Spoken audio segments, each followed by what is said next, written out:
with you. Good afternoon.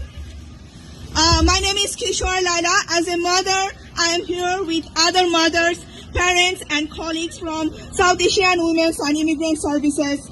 We are a women-led community-based organization founded by immigrant women living in the Oak Ridge, Taylor Massey and surrounding East Danforth neighborhoods. We have been long advocates for universal childcare. All children have the right to early learning and healthy development regardless of their mother's employment status, income status, immigration status, neighborhood and any other factors.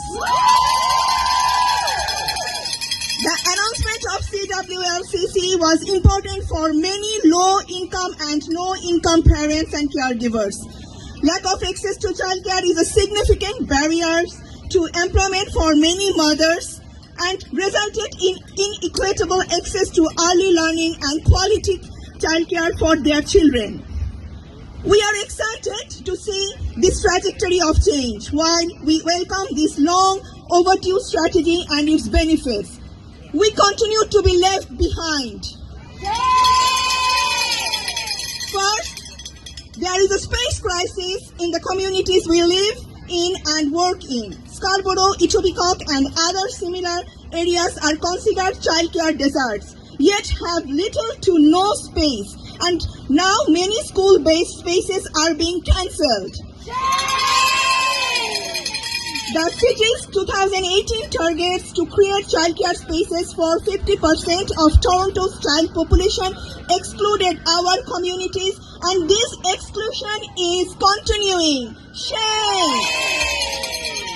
Second, there is a lack of commitment and action to secure and expand childcare subsidies for low-income and no-income mothers.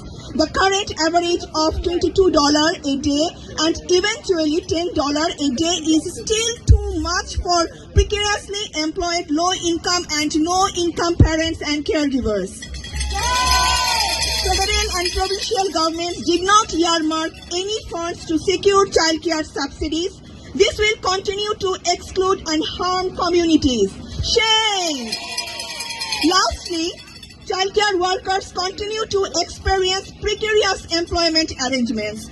ECEs and ECAs and other staff are integral to the early development of our children, yet are facing substandard work conditions such as low wages, chaotic scheduling, the prevalence of temporary help agencies, misclassification as a contractors, and challenges to accessing work-related benefits. Shame! On this occasion, my community members urge advocates, elected representatives, and policymakers to not leave us behind again. We cannot afford to be excluded. We demand increased childcare space targets to meet at least 85% of Toronto's children population. These spaces must be public, school-based, community-based, and non-profit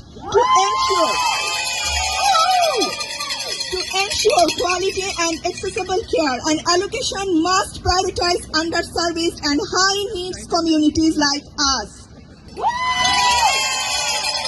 Ensure immediate full funding of childcare subsidies for no-income to low-income women, and revise eligibility to accommodate parents with precarious immigration status and employment status.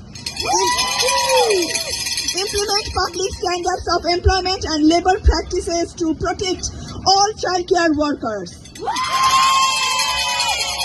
This includes ending the use of for-profit staffing agencies, provincial city pay grids that start at the living wage, publicly accessible training, and dignified working conditions. I will conclude by repeating our demands to not be left behind again. We must recognize the rights, dignity, and security of one in order to guarantee the security of all.